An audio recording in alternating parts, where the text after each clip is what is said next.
Good morning to all of you। बेटा आज हम चैप्टर नंबर फर्स्ट जिसका नाम है द टाइनी टीचर इसका हम पार्ट नंबर सेकंड करेंगे आज हम। इसमें जो इम्पोर्टेंट जो मेन पॉइंट्स हैं वो रहे ये आपका part number second. The queen ant has a pair of wings which she casts off before she begins to lay eggs।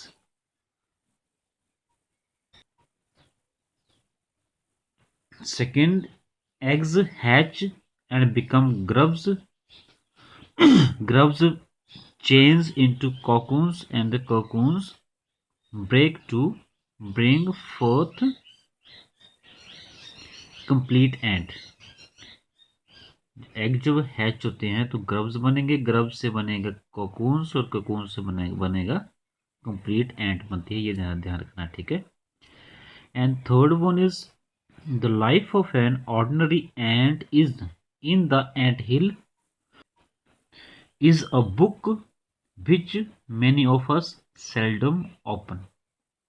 कि जो ऑर्डिनरी जो एंड की जो लाइफ है वो क्या है एंट हिल में, वो एक बुक है। मतलब इसके बारे में और बहुत सारी बातें हैं लेकिन हम में से बहुत सारे लोग इन्हें नहीं जानते हैं। एक बुक है जिसे हम कभी कभी खोलते हैं, सेल्डम मतलब कभी कभी ओपन करते हैं, ठीक है। फर्स्ट जो सेंटेंस उसमें क्या था, क्वीन एंट जो है has a pair of beings. जो उनमें जो रानी चींटी होती है उसमें पंख होते हैं, ठीक है, उसमें दो पंख होते हैं जिसने वो कास्ट ऑफ कर देती है, जिन्हें वो गिरा देती है कब, before she begins to lay eggs, अंडे देने से पहले, ठीक है। तो ध्यान रखना है सभी चींटियां जो है वो अंडे नहीं देती है, केवल जो क्वीन एंट है वही अंडे देती है, ठीक है। ये इसमें हम पढ़ेंगे। Now next part, the queen is the mother of the entire population of the colony। जितने भी उस कॉलोनी में, गांव में, बस्ती में जो भी लोग, जितने भी एंट्स होती हैं उनकी जो मदर जो है वो एक ही एंट होती है, उसको क्वीन बोलते हैं, ठीक है। It lives for about 15 years। It has a pair of beings. उसकी लाइफ कितनी है 15 years। उसका लाइफ स्पैन कितना है 15 years है। इसमें पेयर ऑफ बीइंग्स हैं। But bites off after its wedding flight, लेकिन वो वेडिंग फ्लाइट के बाद जो वो इनको ये करती है, इनको ये गिरा देती है। This flight takes place on a summer day.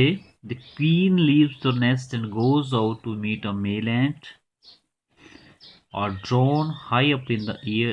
On its return to earth it gets rid of its being and does nothing but lay eggs।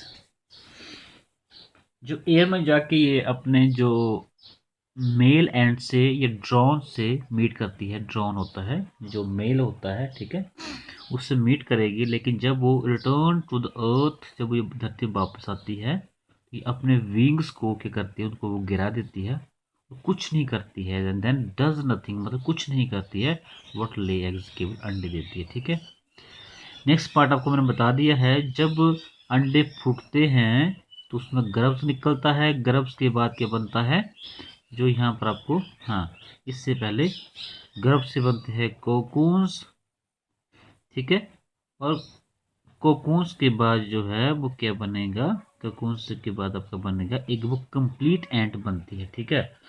लेकिन उससे पहले क्या होता है, देखिए, ये जो ग्रब्स होते हैं, इन ग्रब्स को जो सोल्जर्स होते हैं वो उनको गार्ड, उनकी रक्षा करते हैं। जो वर्कर्स होते हैं, फिर से देखेंगे ध्यान से एक बार आप, ग्रब्स को जो होते हैं सोल्जर उनके गार्ड देम, उनकी रक्षा करते हैं। वर्कर्स फीड, उनको खिलाते पिलाते हैं, उनको साफ रखते हैं। And carry them about daily for airing, exercise and sunshine. और उन्हें वो बाहर लेके जाते हैं, किस लिए, हवा लगाने के लिए, एक्सरसाइज करवाने के लिए और उन्हें धूप लगाने के लिए, ठीक है।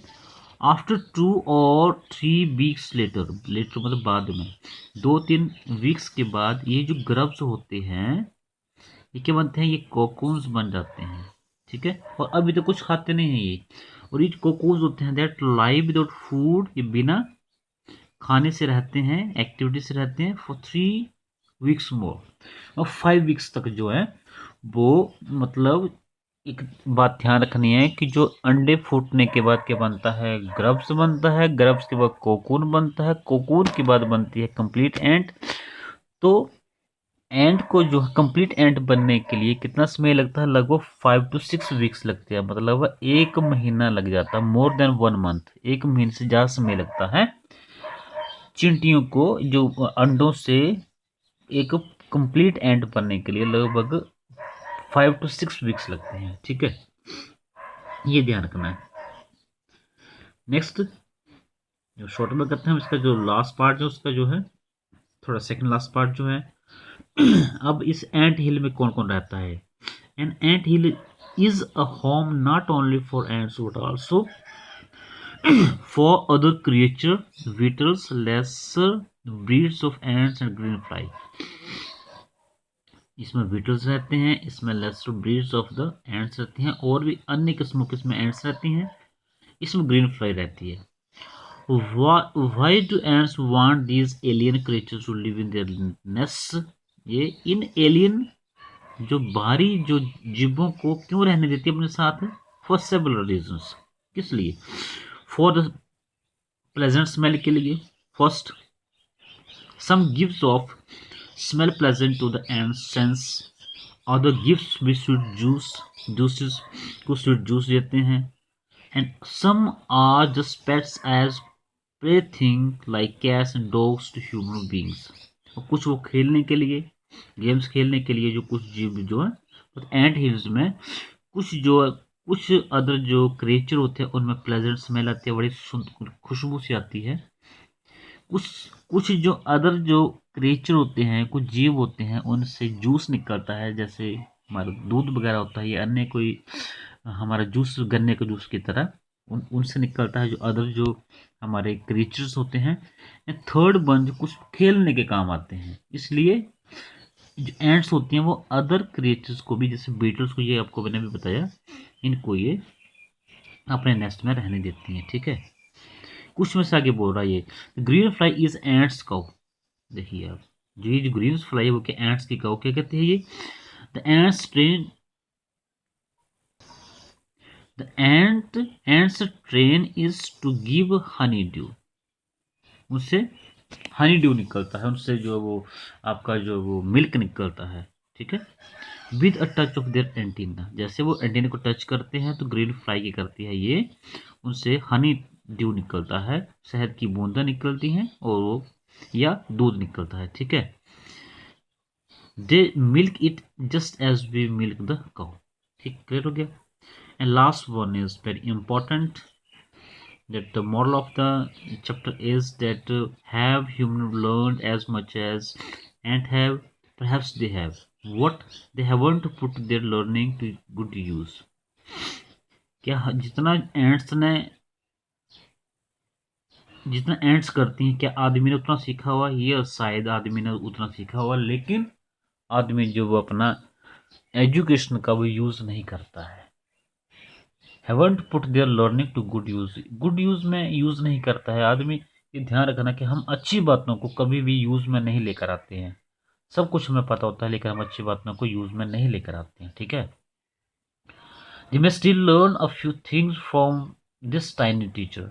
हम बहुत सारी चीज़ें टाइनी टीचर से सीख सकते हैं, क्या क्या, हार्ड वर्क, मेहनत करना, सेंस ऑफ ड्यूटी, अपना कर्तव्य का पालन, हम अपने काम को कैसे अच्छी तरह से करें, डिसिप्लिन, अनुशासन, क्लीनलीनेस, क्लीनलीनेस होता है स्वच्छता, सफाई, साफ सफाई, care for the young one, छोटों का ध्यान रखना, above all a firm loyalty to the land where they live, और सबसे बड़ी बात एक देशभक्ति, ठीक है, स्वामी भक्ति, किसके प्रति, जिस धरती के प्रति वो रहते हैं उसको ये कभी गंदा नहीं करते हैं, हमेशा उसे साफ रखते हैं। ये सारी क्वालिटीज जो है ये टाइनी टीचर में होती हैं, ठीक है।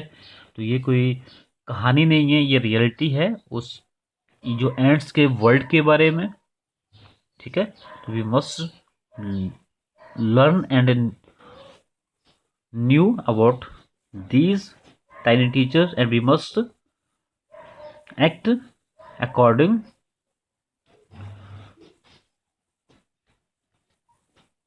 We must learn from many things from these tiny teachers.